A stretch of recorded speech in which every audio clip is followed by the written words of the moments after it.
Friendo, Steve here. And Larson. And welcome back to Going in Raw, the only pro wrestling podcast you need to be listening to right here at youtube.com/Stephen Larson. And of course, tape live at Twitch, twitch.tv/Stephen Larson. We're also in the audio realm. On today's episode, we're talking all things AEW Dynamite, the first Dynamite after Double or Nothing, with the official announcement that CM Punk is in fact returning June 17th. At AEW Collision, as had been reported a million different places, that this is totally happening. And yeah, bit of a mixed reaction. We're going to talk about that. We're going to talk about everything else on the show. Don Callis explaining what the deal is, kind of, with him and Takeshita. Takeshita cutting a pretty cool promo. I like that aspect of it.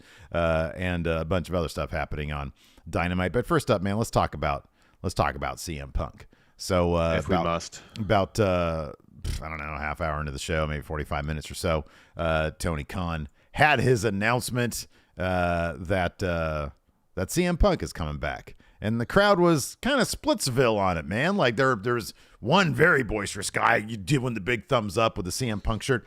Plenty of people in the crowd, chanting CM Punk and doing this. But also there was that sort of ooh sort of. Oh, you could hear audible boos. You could hear absolutely, boos. And there was some people with the double thumbs down as well.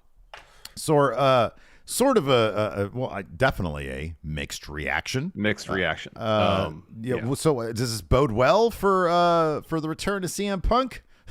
You're shaking your head. No. Well, what are your thoughts? I think we have to go back in terms of talking about the rationale. At least as we think of announcing Punk's return before the return day, a la what they did with the first dance, where it was rumored for weeks Punk was coming back, and based on rumors, they sold out the United Center.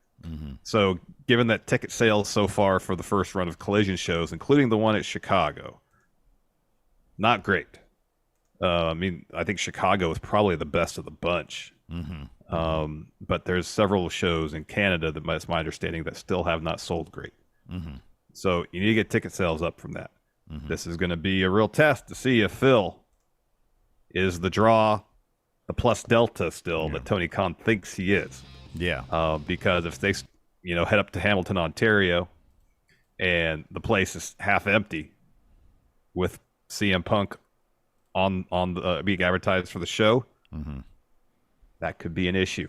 If the fortunes of Collision mostly ride on the shoulders of one man, Phil Brooks, and he's not bringing the people and putting butts in seats like they expect him to, that could be an issue. I checked today the Chicago Collision, or I should say WrestleTix had a thing up this morning about the Chicago Collision. I don't remember the exact numbers. I think it was set up for around 8,000 and more than 7,000 tickets had sold. I can look it up here in a second.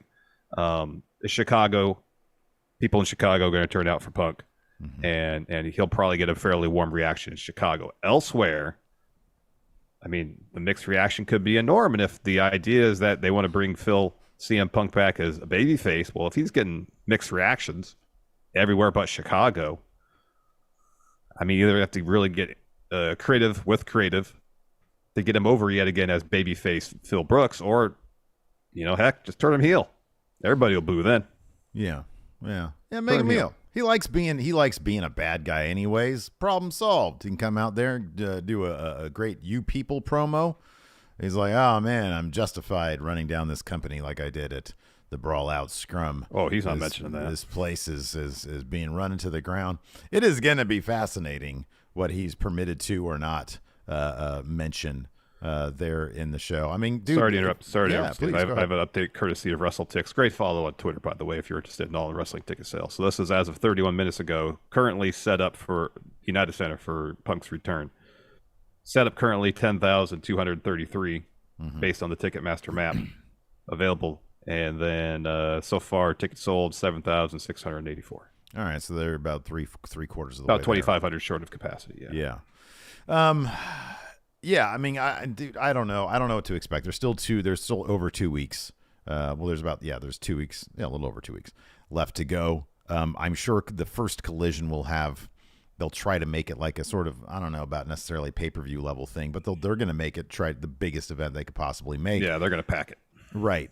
I mean, honestly, dude, like, look, I have no doubt that there's going to be intense fan interest regardless of if people want to see him or not. You're going to have to follow up in a major way. You're going to have to deliver, whether it's he's a compelling babyface, whether it's he's a compelling bad guy. If he's a babyface, then he's going to have to come out. And I don't know, man. If you're Tony Khan, I understand that maybe there's that weird legality stuff that we've heard about that they're not allowed to talk about Brawl Out. But it's a massive elephant in the room that I feel like you can't just act like he's been gone for no reason like they have on All Access. Like they have danced around that largely because we've heard like there's legal stuff out there where they can't talk about it. I mean, the Punk scenario, at least he could come to the ring and says, yes, and this is just completely sidestep the Brawl Out situation, but to motivate his absence, just say, tore my tricep at All Out last year.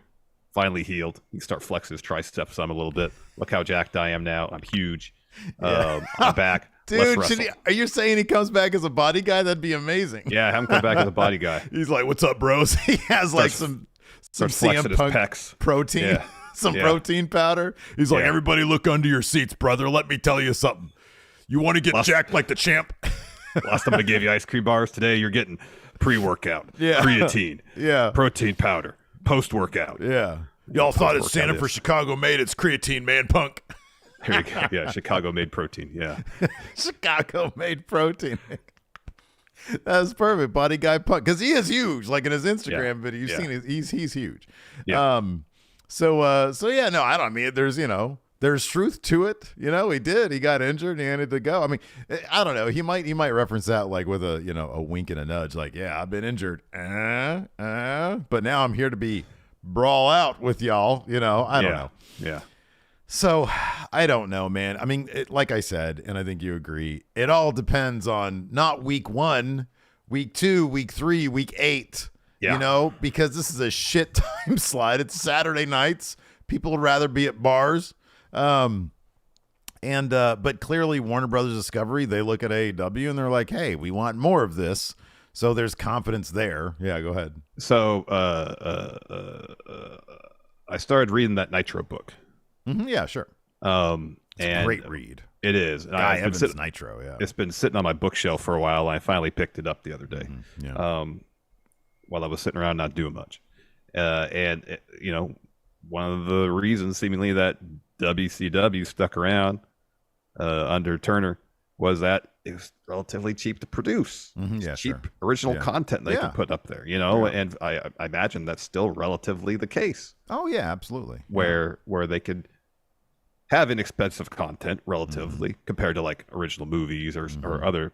I mean, it's not as cheap as probably licensing Big Bang Theory, but I don't know. I honestly don't know because you think that would be a premium on that. Yeah. But again, that's not original content.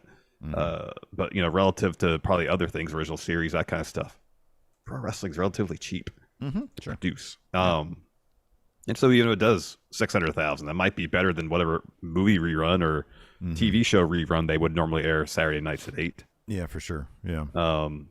So if it's 500,000-600,000, they might be absolutely happy over there at Warner Brothers Discovery about those numbers. So I would imagine, and I've said this before, I would imagine they've done, you would think, although I don't know, some people don't know what they're doing. You would think they'd have done their due diligence and understand, okay, these are the numbers we can expect. If you look at the Dynamites that aired on Saturdays, okay, we should be able to expect more than this because we've got this guy who's kind of a draw, and it's original stuff. It's a time slot that people will be going to, and it's not preempted from Wednesday. And if they use that, I have no idea what the Dynamites on Saturdays do. I imagine probably between 500,000 and 600,000. And if that's their floor, then cool. And I think they probably should have no problem doing that as long as you don't treat it like they've often treated Rampage, which is like, B-level programming where big things don't happen. Now, as of recently, that's kind of turned around like they had. Didn't they have the firm deletion on Rampage? Yeah. I don't know, like, if that's, I mean, that's, I don't know if that's like as big as a match, like between Mox and like a Danielson level name, but it is programming that probably should land on Dynamite if it's your A stuff and they put it on Rampage. And I think that's to try to help Rampage out with those numbers. So I think so too. And they're billing this Friday's Rampage. It's Championship Friday because you got Zack Sabre Jr. on the show taking on Action Andrade. You got Vikingo defending the Mega Championship against Dralistico and Commander. Oh, that's going to be a match. You got Shibata in action. It's a stacked Rampage. It is, yeah. It's a really good looking Rampage. So it seems like there's a little bit more inspiration behind the booking philosophy right now. If they can translate that to sort of beefier stories, then they'll be on decent footing. Well, that's always the thing with AEW. Can they translate what what the roster could do in ring, which is phenomenal, to intriguing stories? And that falls on Tony Khan. Well, let's talk about this week's Dynamite then. In terms of trying to advance stories, there was a little bit of that going on. Don Callis came out and had Takeshita with him, and kind of it was, I don't know, it was kind of interesting how so the Blackpool Combat Club opened up with a trios match against the Lucha Brothers and Bandito, and Danielson was on commentary and he was asked straight up, "Is Callis and Takeshita part of your group now?" And he says, "I'm going to let Don Callis handle that," teasing Don Callis's promo for later. In universe, it's kind of wonky because if they're not, which clearly they're not part of Blackpool Combat Club, wouldn't have Danielson just said, No, he's not part of my group. I don't know what he was doing out there. Maybe he'll explain that later. For the sake of putting the doubt in the Elite's head about the nature of the relationship between Blackpool Combat Club and Callis and Takeshita, maybe that's smart. Because if you give the Elite a definitive answer either way, that they might strategize around that answer. Fair enough. If you don't give them a definitive answer, how can they strategize around that? Speaking of the Elite, Hankman Adam Page said, in response to the suggestion from Alex Marvez that Kenny Omega was in Canada, he said, he's not in Canada, which may lead you to believe he's in Japan. Yep. Because Dominion's on Sunday. Maybe recruiting a friend. Could be. Yeah, could be. And also, Mox, Claudio, Shooter, challenging for the never open weight 6-man tag team belts against Tanahashi, Ishii, and potentially one of those friends that Kenneth Omega is referring to, Kazuchika Okada. At this juncture, I'd be pretty surprised if we don't see Kenny Omega at Dominion trying to recruit Okada to help him out in AEW with his Don Callis issue. So one thing, Don Callis, go back to Callis's promo.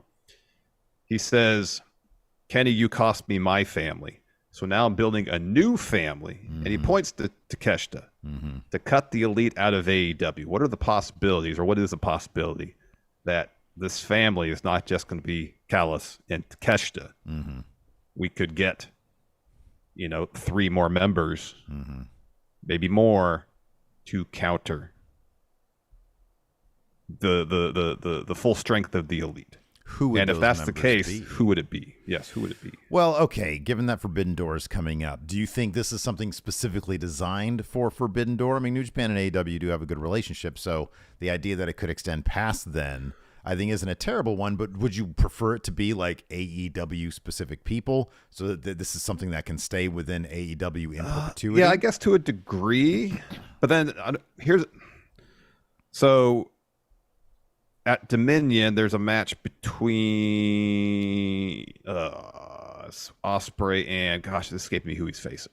Winner faces Kenny for the U.S. title at some juncture. And I kind of assumed that was going to be at Forbidden Door. I mean, it's entirely possible it's not. And if that's the case, Archer, it is Archer. Okay, thank you. Okay. If that's the case, then I would assume Kenny and Ospreay would happen. Well, it could either happen at Forbidden Door or it could happen at All In. Yeah. One of the two. Yeah. And if it happens at All In, then yes, at Forbidden Door, you could have the Elite, Okada, and maybe Kota Ibushi taking on the Blackpool Combat Club, Takeshita, and maybe somebody else if those numbers add up. Yeah. Heather here in YouTube chat brings up, says, yeah, Callis needs to draft Lance Archer. He's on the roster, plus he's ex-New Japan. I think that'd be a great name because Archer is never used. I know, and he's great. Yeah. Even though he loses all the time. Darn it, he puts on fun matches. He really does. Yeah, he really does. So, yeah, it remains to be seen if Callis is going to expand his new family beyond Takeshita. But it was a good segment. Callis was getting tons of heat. Oh, my God, Takeshita's promo was great. Yeah, that was San Diego, weren't they? They were in San Diego. Yeah, it was a good crowd. Hell of a good crowd last night. It was a good crowd. And, yeah, just raining down the booze. I love Don Callis. He can really do no wrong, in my opinion.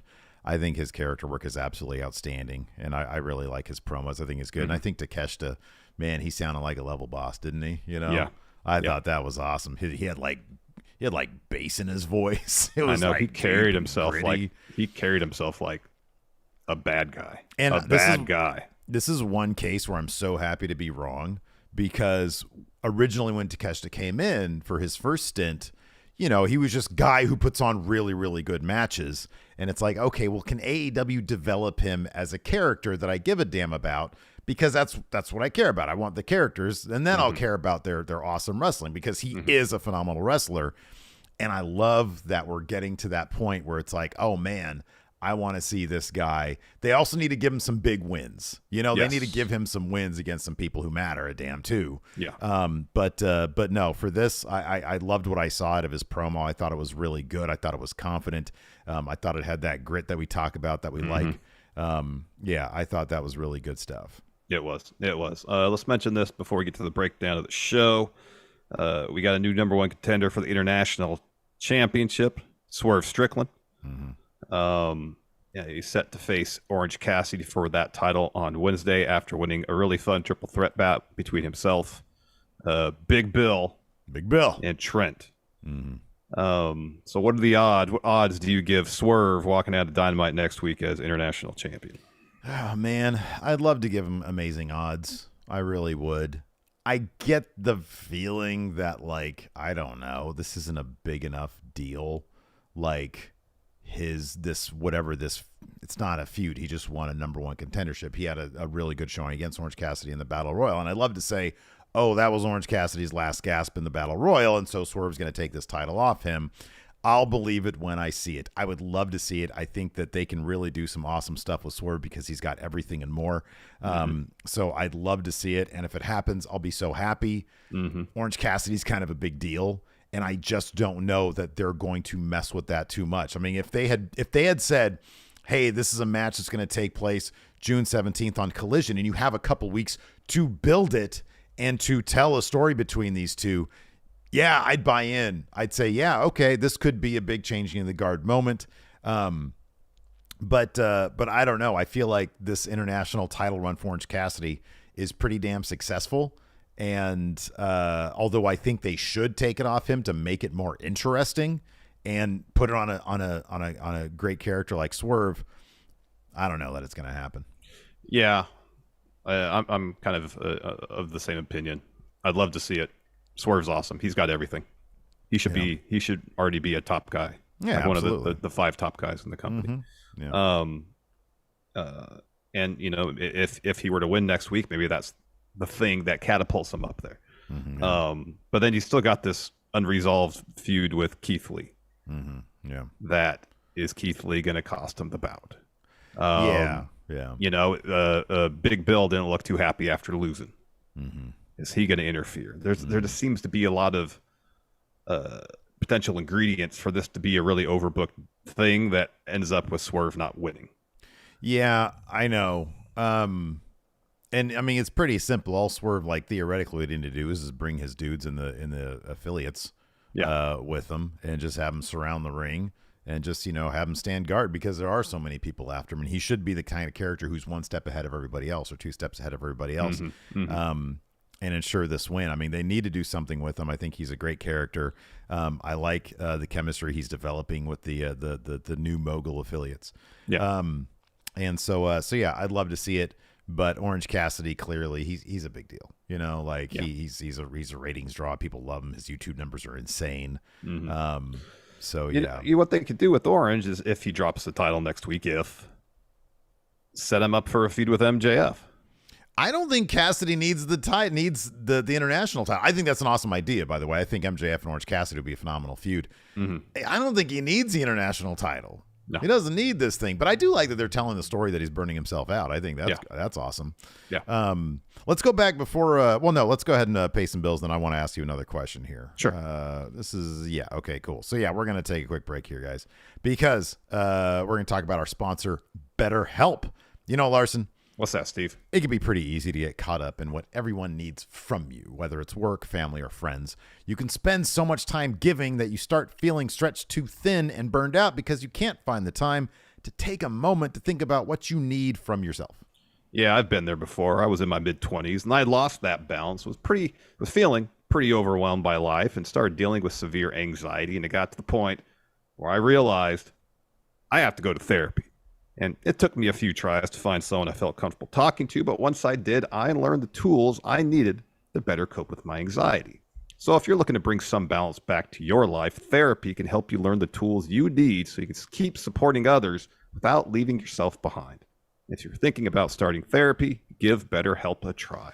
BetterHelp is entirely online and is designed to be convenient, flexible, and suited for your schedule. And all you got to do to get started is fill out a brief online questionnaire, and you can switch therapists at any time for no additional charge. So find more balance with BetterHelp. Visit BetterHelp.com/raw today to get 10% off your first month. That's BetterHelp, HELP.com/raw.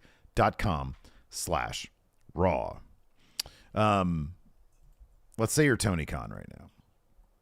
You hear the mixed reaction for Punk. Mm-hmm. What is his first promo? Do you think to yourself, let me cut them off of the past and just make him bad guy now?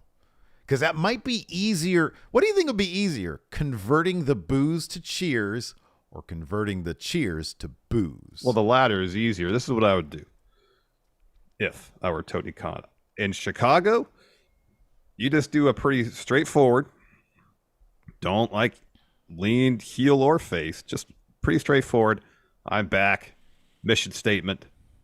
And if he wants to talk some trash, not brawl out related, in general terms, that's fine because of Chicago. And if he, they try to turn him heel in Chicago, guess what's going to happen? He'll probably be cheered even more. Yeah, that's right. So you just go, all right, I'm back. I'm going to do this. Locker room better watch out.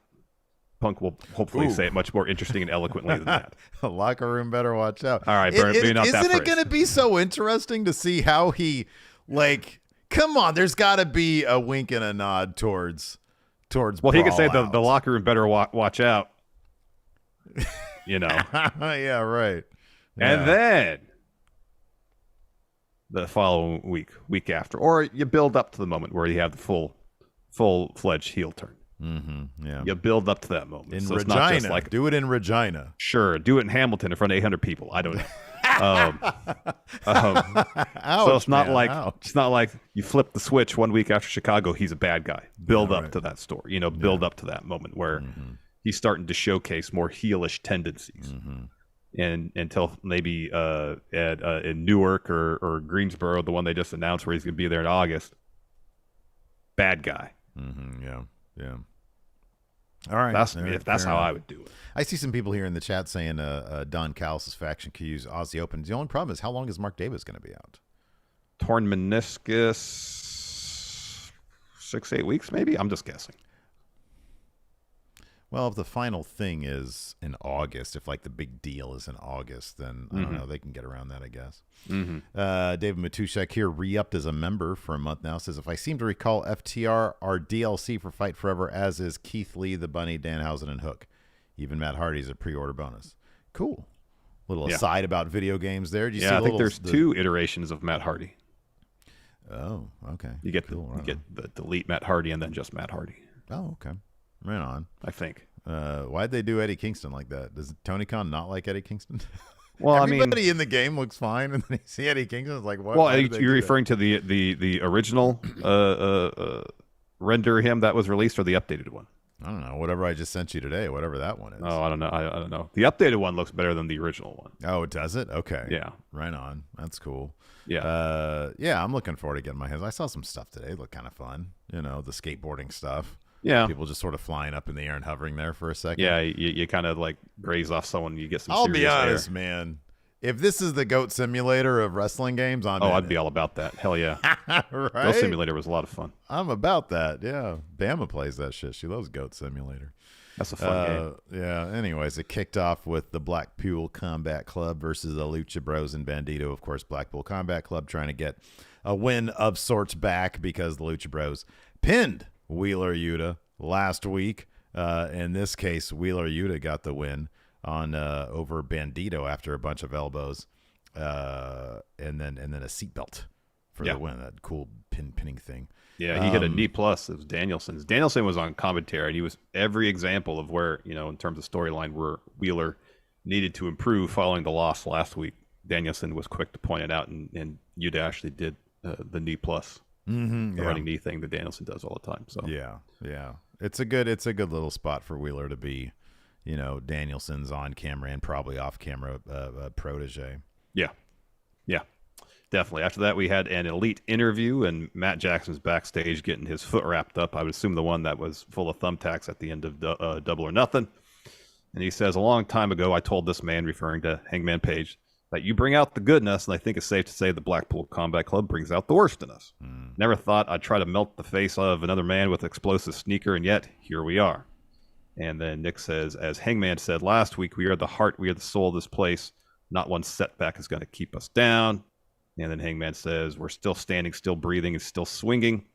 For a group who claims to be the best at this, Blackpool Combat Club seems to rely on the numbers game. But honestly, the truth is, and as he's about to finish his thought, interrupted by Dark Order. Oh, the worst, man. And they're just dorks. Like teasing Hangman about his new friends. Get out of here with that, dorks. And so, Silver says, we can't talk to him. Hangman's with his new best friend. So Page tries to follow them off screen to maybe like work things out, but Marvez stops him and says, hey, can you confirm that Kenny went back to Canada? And Page says, Kenny is hurt, he's pissed off, he's out of the country, but he is not in Canada. Ooh, where in the world is Kenneth Omega? After that, we had Bullet Club Gold interview. Tony Schiavone introduces him. Jay's like, let me start off by saying that Double or Nothing was an amazing night. I beat Ricky Starks. No, I bet. I'm sorry. I bet Ricky Starks feels like he's on the top of the world right now because he eliminated Juice, Rock Hard, and myself from the Battle Royal. But let me remind everyone, most importantly, let me remind Ricky that he's not the international champ. He lost the Battle Royal just like he lost to me. And the Juice says, that brings us to FTR. Why did Dax and Cash come out to the aid of Sweet Boy Ricky? There's no way they're friends with Ricky because we all know Ricky ain't got no friends. And then Jay says, we know FTR are a couple of Southern boys, so they're pretty slow. I just didn't think they were dumb enough to get involved in the Bang Bang Gang's business. I love Bullet Club Gold. I know. It's just these two guys. Like they don't even have like official permission from Bullet Club to be Bullet Club Gold because he got kicked out. They don't do the too sweet. They do the original. Yeah. Thing, Bang Bang Gang. Yeah, I know. So then FTR comes to the ring, and Jay White says to them, would you look at that? They are dumb enough. Steve, if you'd like to do Juice Robinson here. Rock Hard pretty says, funny. They're here to apologize, so you're here to say sorry. And then Jay says, Juice is on to something. FTR is here to apologize, but they're also here to join Bullet Club Gold. How about that? FTR, how about APR? 29%. He says, you guys want to join the top shelf gunslingers? How about this? Top shelf gunslingers, top guys. If you want to join Bullet Club Gold, all you got to do is ask. Just make sure you do it politely. And then he's about to hand over the mic. Just drops it to the ground. And then Rock Hard clocks Dax. Yeah. Oh, with a roll of quarters. Yeah. Heck yeah, man. Yeah, so it all culminates in Jay and Juice hitting their finisher on FTR. And then Starks runs out with a chair to make the save. He grabs the mic and says, hey, you two. Sick and tired of you two here every single week. You and me, Jay, we finish it next week on Dynamite. You punk-ass bitch. Yeah. Sorry, Ricky. I'm all in on Bullet Club Gold. Yeah, it took one promo. I'm like, okay, I'm into this. Because the stipulation for their match is no Juice, no FTR ringside, which means LP. Yeah. LP's not banned from ringside. Oh man, Bullet Club Gold is going to be it's going to be prime Bullet Club. I know exactly. Because it's a credit card and a strip club. Get Kenta in there too. Mm-hmm. Oh. Financing at a strip club. That's they've cracked the ultimate. Are you kidding me? How many dudes in a strip club's like, you want to do another song? Can I finance it? Sure. Yeah, I guess so. Bullet Club Gold Strip Club. I'm telling you, it's a strip club and with financing. It is a pretty brilliant idea. That's got to be illegal, right? That's got to be illegal. Oh, I guess so. I don't know. Here, just side here. Well, honey, I don't know. Racked up $2,600 in debt at the Bullet Club. I know Club. with a starting APR of 30%. Oh, introductory offer. Yeah, introductory offer, exactly.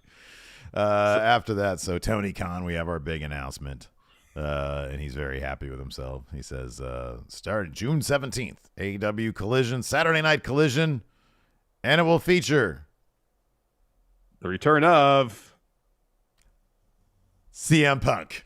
Everybody, I did it. Boo. Yeah, and then people are like, no, yay, no, yay. Boo. Yeah. They were trying, it was the cameras were very obviously trying to focus on the yays, although they caught one mom doing a nay. Yeah. But yeah, there was one guy they were specifically focusing on in the crowd. He was like trying to get everybody to get up on their feet for Phil. I think everybody's like, well, he's excited. No, boo. I don't like this guy right here. He's he's got too much enthusiasm for this. Boo. Yeah, we're cynical. Exactly. Anyways. So then we had Trent taking on Big Bill. Big Bill can't Swerve. That. Kind of an unofficial number one contender match for the international title. This is a really fun bout. Yeah. Yeah. Cool. It's great to see Big Bill get an opportunity to showcase what he can do in the ring because he's a lot of fun. Big Bill's awesome. I love Big Bill. Absolutely. Love Big Bill. Yeah, he should be doing more stuff. But yeah, no, this is really fun stuff here. It was really fun stuff. There's a spot where he's trying to hit a double choke slam on Trent and Swerve off the top rope. Instead, Swerve and Trent escape, hit Big Bill with double superplex.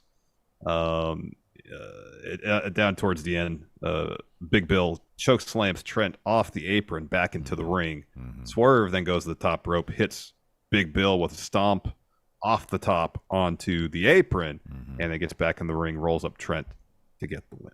Man, listen to this. John Fear and Loathing says a strip club I went to ages ago had $20 ATM fees. Wow. He says he used it twice. Wow. Oh, John, you're killing me, man. Killing me. Let me ask you a question here. You got a strip club smart, man.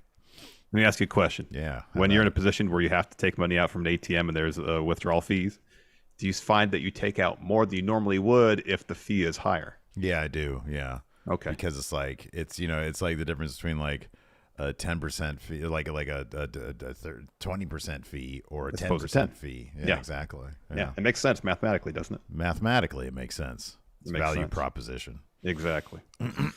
So anyways, it really doesn't make any sense. But after that, we had a Chris Statlander video pack. If you're at the strip club, if you got a $20 ATM fee. Yeah. Yeah, and then you go to if you have anything cleaned out. If you have anything left, you go back to the bank the next day. But that's a problem. I guarantee John here didn't have anything left. Anyways, after that, we had a Chris Statlander video package talking about her TBS title, and she had a match coming up here in a little bit. But first, we had an Acclaimed and Daddy Ass interview. Billy says, things did not go how he planned last week, but that's okay because anybody could be beat at any given time. I'm just sorry I let them down. And Max Caster says, we win and lose as a team, and we were undefeated before we met House of Black. I'm the best wrestler alive. Bowens is the 5-tool player, and you, Daddy Ass, are the legend, and together we're the Acclaimed and we're the people's choice. And Bowen says, our goal remains the same. And he says, that's why I kind of like this motivation here. We're not going after tag gold. We want trios gold because you're a legend. You've given everything you have to this industry, and you deserve to have gold as well. Yeah. I wish they had cut this promo. I guess now because Billy Gunn lost, this promo was motivated. Yeah. I feel like they could have done it anyways with maybe Daddy Ass saying, hey, I'm old. You guys are the team. And they could say, no, you're along with us. We're the team. Yeah. In advance of the match to motivate the match a little bit more than just a number one contender thing. But yeah, it looks like they're going after House of Black a second time. I think their odds are probably pretty good. You would think so. Second chance. You'd think so. Yeah. The Acclaimed are they were at one point the most popular thing in AEW, and they could be again just like that. They were featured. I know. Featured. I know. And they need to be featured again. Yep. You got that right. Then we had Don Callis and Takeshita come into the ring for an interview. They come out to a chorus of boos. The video package running on the Tron is a recap of Takeshita attacking Kenny at Double or Nothing. And there's like oil paintings on the side Trons of Callis like cradling Kenny. Yeah. So Callis says, I sincerely hope that those boos, because the crowd's just showering them with boos, those boos are for Kenny Omega. That, of course, makes the boos even louder. So Don continues, I'm the real victim here. I have done everything for Kenny Omega. IWGP title because of me. AEW title because of me. You chose your friends. Every morning I get up and I look at the scar in my head and I blame you, Kenny. You have destroyed my family. Maybe I lost a nephew, but I gained the son. This is the best athlete I've ever seen in wrestling. You know who he's better than? Better than Ricky Dozan. Better than Inoki. Better than Muto. And yeah, better than Okada. You know who else he's better than? He's better than Kenny Omega. So Takeshita takes the mic from Shivani, cuts a really great promo in Japanese and punctuates it by saying, we will destroy the elite. We will destroy Kenny Omega. So Don takes the mic back and says, Kenny, you destroyed my family, so I'm going to build a new one. And my new family is going to cut the elite out of all elite wrestling. Yeah, I thought that was good stuff, man. I thought it was good stuff. It was. After that, we had a Wardlow video package celebrating his win at the pay-per-view. And then we had the Gates of Agony. What is it? Toa Leona is one of the guys. And Toa Bishop Leona, Khan. is that what it is? And Bishop Khan. Bishop That's Khan. a great name, Bishop Khan. Versus Darby Allin, Orange Cassidy. I mean, these are two pretty big stars, so of course they're not going to lose this match. No. But Swerve looked pretty upset after Gates of Agony lost this match. He was up on the stage. He was, shooting knives with his eyes at Orange Cassidy here and Darby Allin. Because, of course, him and Darby go back a long ways. Yes. They're both from the Pacific Northwest. Yep. Defy Wrestling. Defy Wrestling, the Pacific Northwest. So after Darby gets the win, after pinning Bishop Khan, Swerve Cage, Prince Nana, they were all watching at the stage, come to the ring. Sting's music hits. He walks out with Bat towards the ring, gets in it. Mogul Embassy take their leave. Mm-hmm. Yep. And later it was announced that it would be Swerve versus Orange Cassidy. Because you could potentially have, involved in that bout, you could have Keith Lee, you could have Darby, you could have Sting, you could have Gates of Agony, you could have Brian Cage, you could have Prince Nana. Dustin. Best friends. Yeah. And if Big Bill just wants to create havoc, get Big Bill out there. Big Bill. Big boot. Swerve wins. Let's get it done. After that, we had an MJF video package. They do this all the time. Whenever he has like a win and they're going to do a Sacramento Dynamite, which I feel like last night's Dynamite was better than the Sacramento Dynamite. It was. I thought the pace of last night's show was like really good. Yeah, it was actually a really solid Dynamite. But they always do. He always takes like the next night off. It is actually kind of impressive that at the age of 26, this guy is already on like a Brock Lesnar schedule. That is really, if you could do that for yourself, do it. Oh yeah, absolutely. And did you see like the thing that was making the rounds from the press scrum afterwards? How he said, you guys are killing yourself with these moves. Yeah. You need to be a charismatic phenom. Here's the thing that he's missing though, is that not everybody has that. You can't just say that. I know.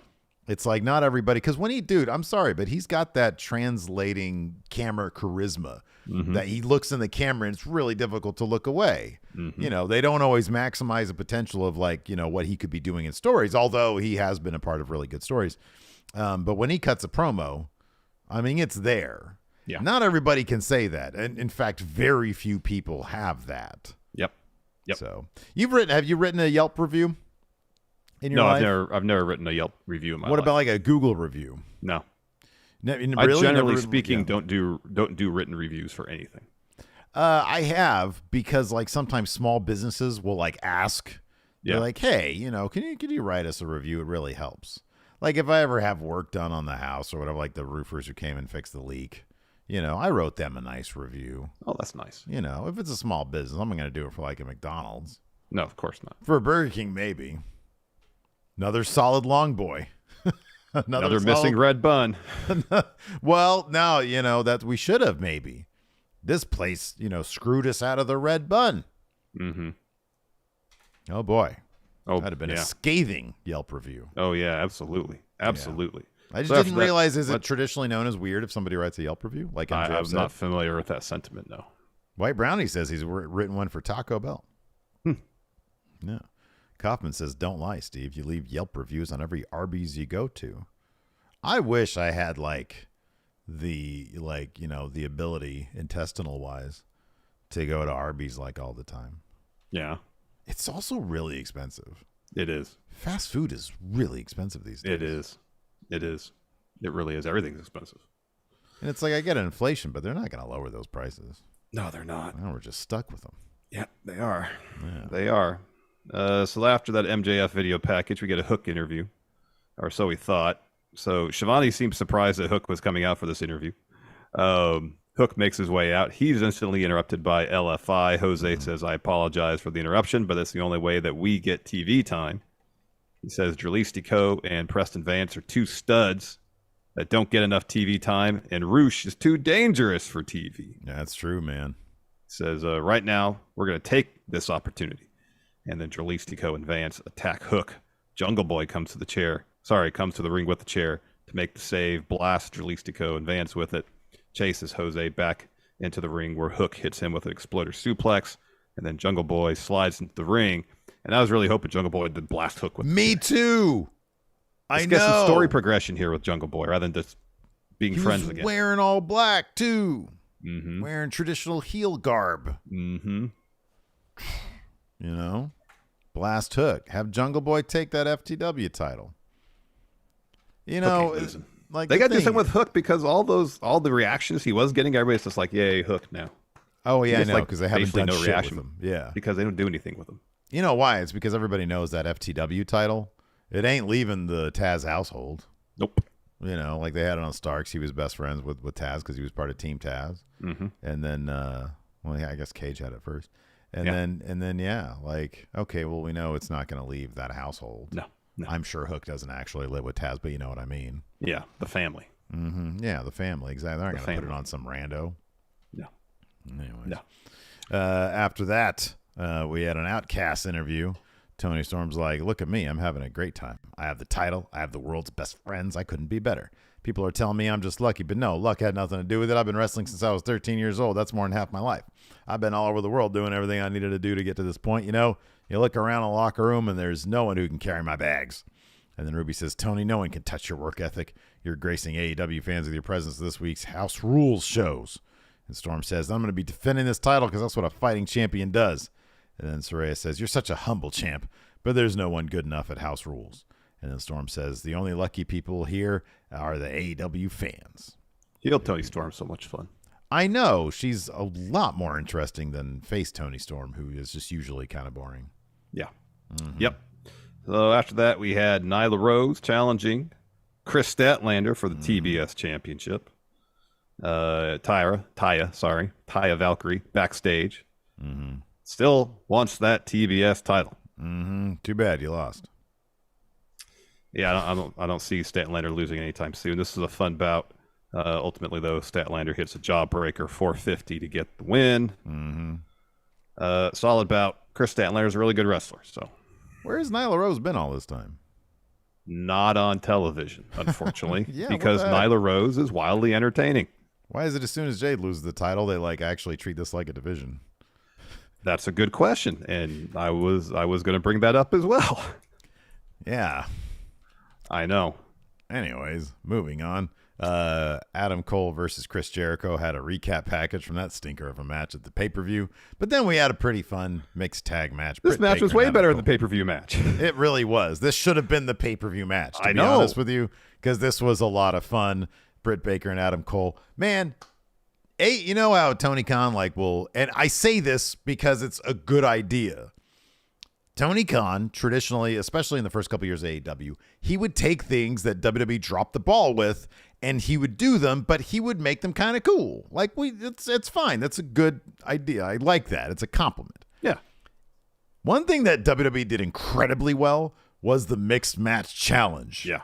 That stuff was awesome. Yep. And he should bring that idea to AEW because it's so much fun when you have people who get to loosen up a little bit and they play with the conventions of mixed tag matches. That shit was so much fun. I wish WWE would bring it back. It was just like, I think it was just like a deal they had with Facebook. Yeah, it was. But man, bring that shit back. It was awesome. Yeah, that was tons of fun. Tons of fun. You know, and I wonder, I'm thinking about the Double or Nothing match between Jericho and Adam Cole some more. You know, I kind of wonder, first of all, it probably was not a great idea to have an unsanctioned weapons match on the same card as Anarchy in the Arena. True, yeah. Because whatever they did was going to pale in comparison to Anarchy in the Arena, probably. Mm-hmm. And then with the expectation of like a violent masterpiece for Anarchy in the Arena, basically anything they could have done between Jericho and Cole was going to seem underwhelming compared to what you can conjure up in your head was going to happen later on. Yeah, no, I agree. And I don't want to make table bumps sound like they're easy because they're not. Yeah. And, they went out there and they worked hard. It just from a story perspective, it just, for whatever reason, it was not connecting at Double or Nothing. Yeah. This match felt like it had way more intensity than the unsanctioned match. Yeah, no, I agree with that. I thought, it was more creative and it was a lot more fun. Yeah. Cole and Britt Baker, I mean, they obviously have terrific chemistry. Doesn't always work out that way. Like sometimes, like in Hollywood, like there's like a real life couple and they might have good chemistry in real life, but you put them on the screen together, they have like no zero chemistry. Yeah. So let's see, where's a good place? Okay, so Cole at one point is looking for Panama Sunrise. Jericho reverses that into the walls. So Saraya runs over, forearms Britt off the apron. Britt gets back, puts her glove on, breaks up the walls of Jericho with the lockjaw, locks that in. Saraya stomps on Britt to break that up. So Cole's tuning up the band, trying to hit a super kick. Jericho counters that with a code breaker, gets a 2. So then Cole and Jericho hit each other at the same time with clotheslines. Britt and Saraya tag in. Saraya hits her implant DDT, gets a 2 with that. Jericho then grabs Floyd and is telling Cole to get up. So Cole does. Jericho charges. Cole hits Jericho with a super kick. He and Britt hit Jericho with stereo super kicks. Britt tags Cole in. He lowers the knee pad, hits Jericho with the boom to get the win. That's right. People are remembering some things here in chat. R-Truth and Carmella from Eastside Reviews. That was a hell of a team. Mm-hmm. Of course, when I mentioned people without chemistry, Seth and Becky. Yeah. Like Becky did not. I think that was largely because Becky was like, man, I built up this mystique as the man, and now you want me to like pal around with my actual, dude. Like, yeah, she did not seem into that at all. No, she didn't. I don't even think he was. Alexa and Braun, that was a hell of a That was fun. Asuka and Miz was great. Asuka and Miz was amazing. Sammy and Becky in mixed match challenge. Yeah, exactly. Right, yeah. Tons of fun. Yeah, that was awesome. Maggie says, confirmed. She said in an interview, it made no sense for her character. Yeah, it was terrible. Yep. Finn and Bayley. Hell of a team right there. Yep. Yeah, Charlotte had a couple of Charlotte and AJ Styles, and then Charlotte, I think Bobby Roode, wasn't it? Like originally, did she tag with Bobby Roode the second season, something like that, because they had like the robes.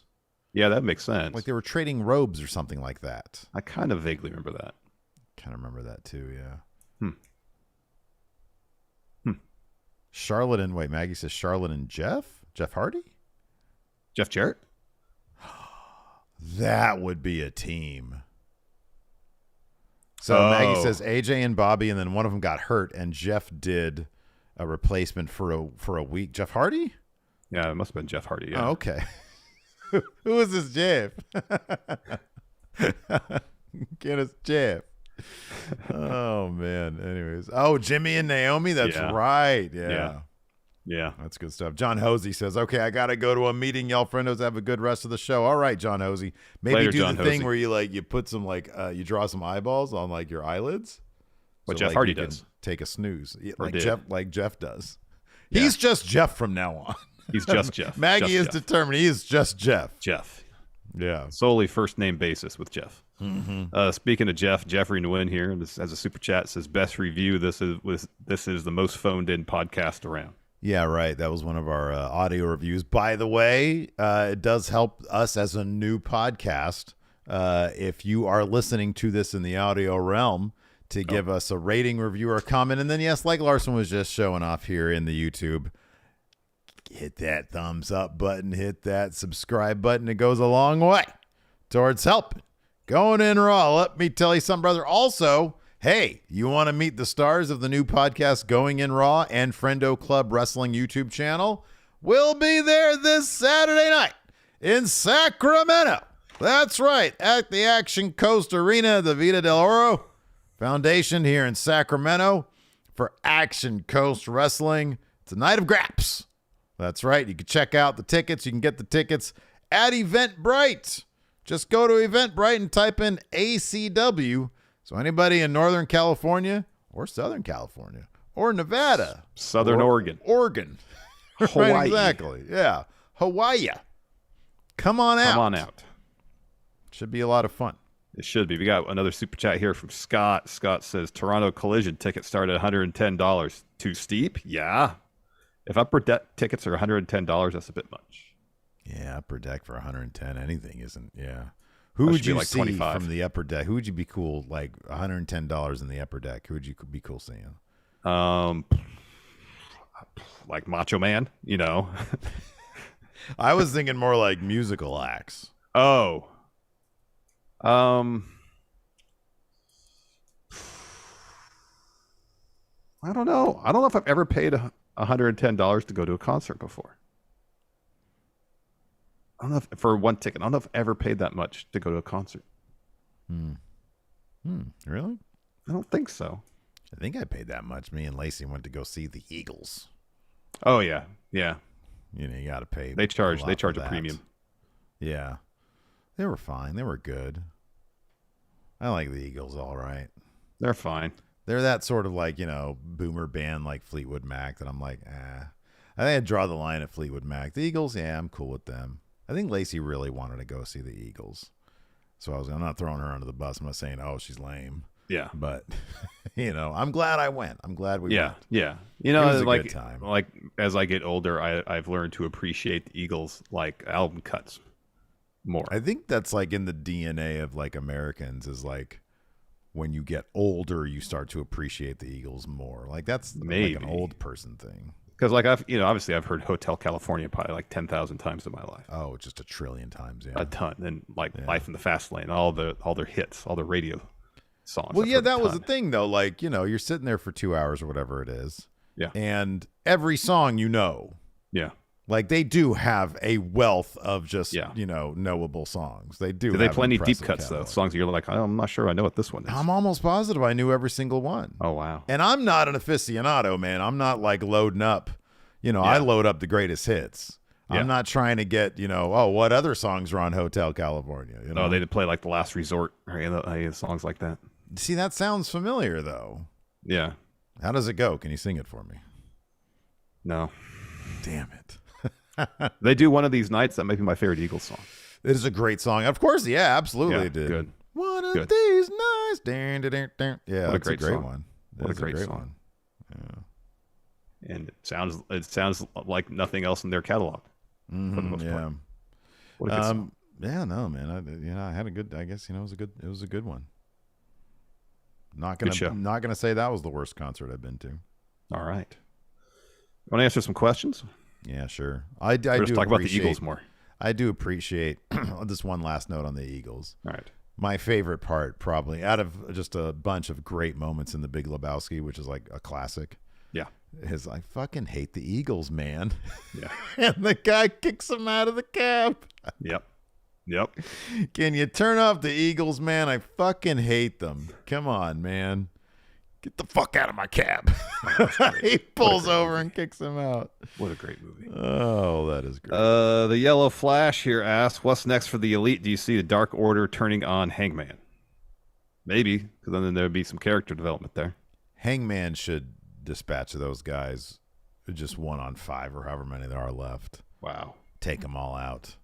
I was so put off when they showed up because I'm like, losers, go away. Like, he's with winners now. Hey, let me speaking of which, like during that promo, yeah, no, it's not shocking. Come on, it's the Young Bucks, Dark Order. Uno was cool for a second when he was like showing off all that beef, and then he went back to being a nerd. They're like, that was a cool Dark Order, but they're back to being dorks. This isn't BTE. Get out of here with that. Yeah. The only thing that bums me out when the Young Bucks are good guys, Nick Jackson. Yeah, he gets a bit dull. Dude becomes a big nothing. Like he just becomes cardboard charisma. Why can't he call like a bird as a good guy? Right. That's hilarious stuff. It's great stuff. Yeah. Just like do that same thing you're doing as a bad guy, but do it as a good guy. Just direct it towards bad guys as opposed to good guys, but them. Yeah. Yeah. Cruz says, is AEW relying on returns debuts too much? Yep. Yeah. Been the case for a while. Yeah, it's sort of their thing. Let's see. We sort of already talked about this. Joel Tapia says, do you think AEW needs more of the sports entertainment aspect to the product? I think they've actually got plenty of sports entertainment. Yeah, I think so too. They have a whole faction who claim to be sports entertainers. I think they've got a decent mix. I just think they need to crack stories because that's what matters. Yep, I think it's the creative aspect of things. Narratively, that's the issue, nothing else. Well, not nothing else, but that's one of the issues. There's a lot of issues. Yeah. Mason says, who should Punk's first match be against? So we think that his first feud's going to be against Samoa Joe because that's sort of been said. But his first actual match, like, does he have like a tune-up match against somebody? Commander. I mean, Commander's great. So, I mean, you think Punk can keep up with Commander? Fuck no. Of course not. No. I'll have to think about that. Blake here asks, why do people think Punk is frail because of his age when there are plenty of guys older than him that don't get hurt as often? See, I don't think he's frail because of his age. I think he might be frail because he got hurt twice in the last year. Yeah, because we sort of see it. And people who are like, oh, it was a fluke. He jumped out into the crowd. Like, he could have banged his foot on the apron and the same thing happened. Like, look, we talked about this before. And I feel like my thing, or my take on it is this. Punk wrestles a style that it really is very physical. He's always been that way. In his 30s, he would get injured a bunch because he wrestles a very physical style. And that's one thing that I've always loved about CM Punk is that when he wrestles, man, this guy tries to make it look real. He tries to give the crowd everything that he can possibly give them for the money they spent on the ticket. I've always loved that about CM Punk.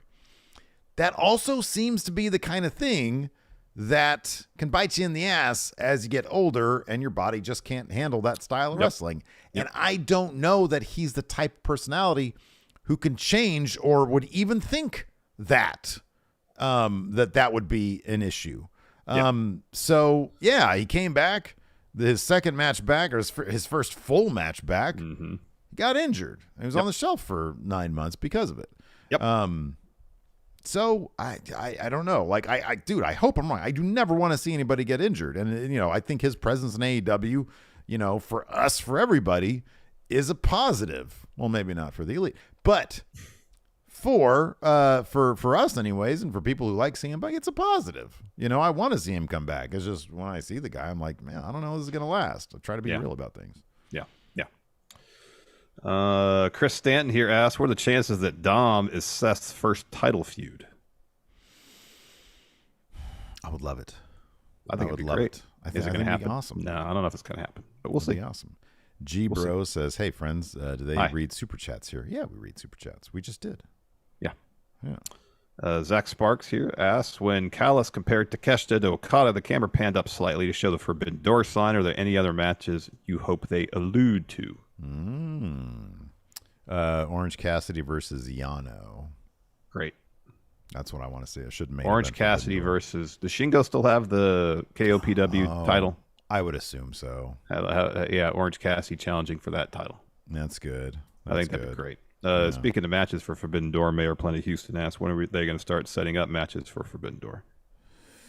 Soon, I hope. Yeah, right. because it's what, 4 weeks away, roughly. Soon. Justin Reed says, I heard some say the mixed reaction to Punk last night because California is Young Bucks country. Do you think most crowds are going to give him a mixed response? And if so, should AEW give him the Bret Hart face in hometown, heel everywhere else treatment? No, that'd be cool. Well, they do that with MJF, when he goes to Long Island. He gets a hero's welcome, and everywhere else, he's a heel. Yeah. Yeah, I don't know. I mean, feel it out. If he thinks it's going to be more compelling as a bad guy, then be a bad guy. You know, but just not in Chicago. You're not going to be able to do that in Chicago. Yeah, but then here's also the other thing is that, again, last night part of MJF's post thing promo was I'm like the best wrestler in the world. He has been poking at the CM Punk bear for quite a while now, and if they want Punk versus MJF as like a big time feud, one of the upcoming pay-per-views or shows, Punk's going to have to be a good guy. Yeah.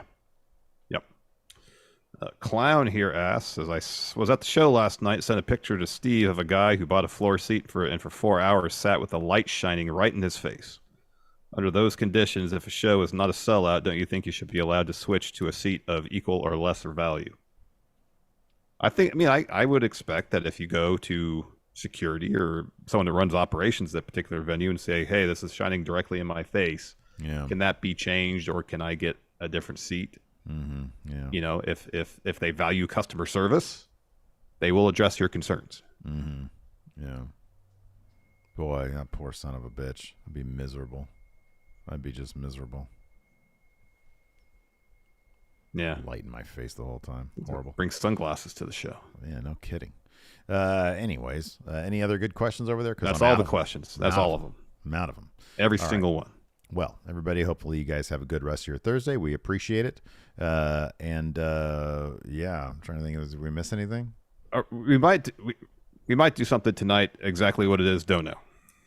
Yeah, we usually do My GM. I need to get the new, Rob sent us the new My GM, so that's going to go up at Friendo Club Wrestling, so be sure to check that out. Yes. And then, we might go live tonight. We need to start doing like some tests on some of our stuff. Yeah.